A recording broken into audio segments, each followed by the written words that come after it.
Les actus du monde du crowdlending en 5 minutes pour comprendre ce qui se passe dans ce secteur et sur les plateformes et réagir à temps pour booster ta rentabilité et éviter de perdre de l'argent.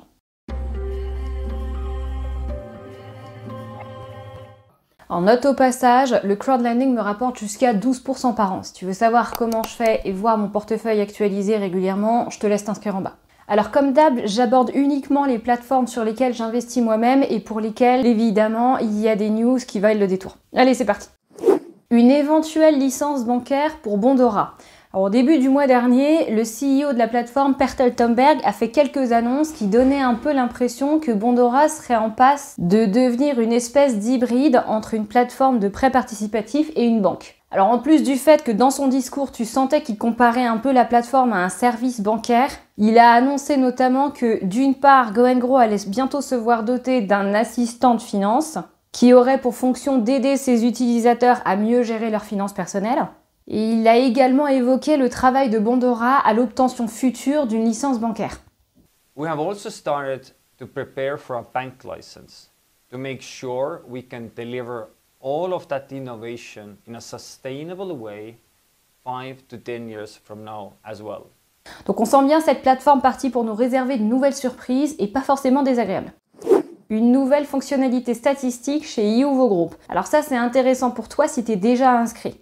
La plateforme vient d'ajouter quelques statistiques graphiques accessibles depuis ton compte. L'idée, c'est de permettre aux utilisateurs d'avoir une meilleure vue d'ensemble sur leurs investissements. Alors ces statistiques, tu les trouveras dans ton tableau de bord, en dessous des tableaux chiffrés, comme je disais, sous forme de graphique. Ils reflètent la répartition de ton portefeuille par pays, par taux d'intérêt, par société de crédit et par évaluation des prêts. Et quand tu as un compte Youvo Save, tu peux les distinguer aussi. Bon, moi, j'utilise pas Youvo Save, donc là, sur ces graphiques, tu le verras pas.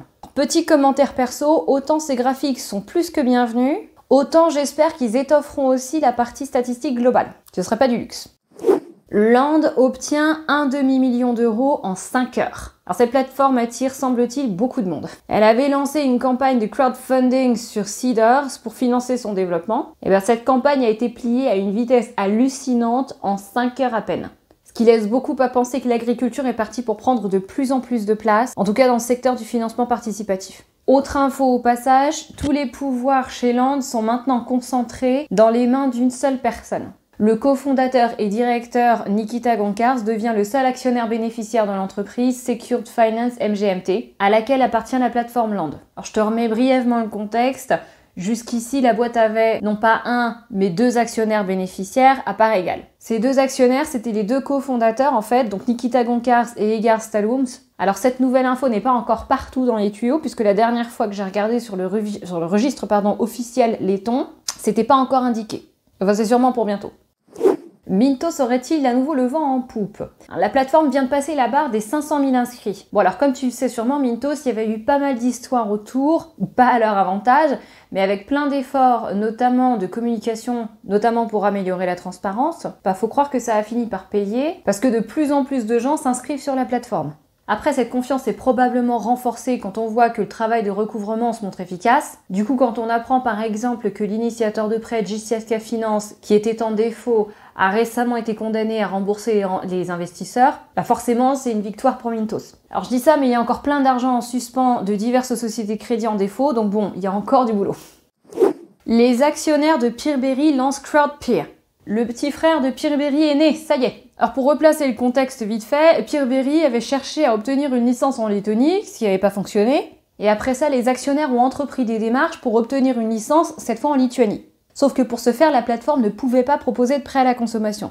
Du coup, ce qui s'est passé, c'est que les actionnaires de Peerberry ont créé une deuxième plateforme qui, elle, a une licence en Lituanie, et dessus tu trouveras pas de prêt conso, ce sera juste des prêts commerciaux ou immobiliers. Un de ces cas, je vais peut-être faire une vidéo à part sur cette histoire de régulation. Autre news sympa, la barre des 50% de remboursement des prêts touchés par la guerre a été franchie. Du coup, quand on regarde l'objectif des 2 ans de délai fixé au départ pour tout récupérer, on voit que c'est plutôt bien parti. Troisième info chez Peerberry, beaucoup moins réjouissante celle-là, la plateforme a découvert qu'elle avait été victime d'une cyberattaque qui a eu lieu il y a un peu moins de 3 ans. Les données concernées sont celles de clients inscrits sur la plateforme depuis avant avril 2020. Alors Peerberry assure que les données sensibles telles que les identifiants et les numéros de compte bancaire n'ont pas été divulgués. que de toute façon c'est impossible de retirer les fonds pour les transférer ailleurs que sur les comptes bancaires reliés au compte client Peerberry. Donc en gros, mettons que ton compte Peerberry est piraté et qu'on veut retirer de l'argent depuis ton compte, et ben l'argent ne peut pas atterrir ailleurs que sur ton compte bancaire. Alors par contre, il n'y a pas d'infos sur quelles données ont fuité. Sinon, si ça peut te rassurer, Peerberry assure que depuis 3 ans, son système informatique s'est bien développé en matière de sécurité, de manière justement à éviter que ce genre d'incident ne se reproduise. Mais bon, faut quand même le savoir, on n'est jamais complètement à l'abri. Mais ça, c'est partout. Voilà, on a fait le tour. Alors pour chacune de ces plateformes, j'ai fait une analyse complète. Si ça t'intéresse, je t'ai mis les liens dans la description. Et aussi un lien vers un comparateur de plateformes pour celles que j'ai testées moi-même sur la base de 17 critères. Si tu as des questions ou des remarques, évidemment, n'hésite pas à me les poser en commentaire. Abonne-toi à la chaîne si c'est pas encore fait. Et puis d'ici là, moi je te dis à la prochaine. Allez, ciao!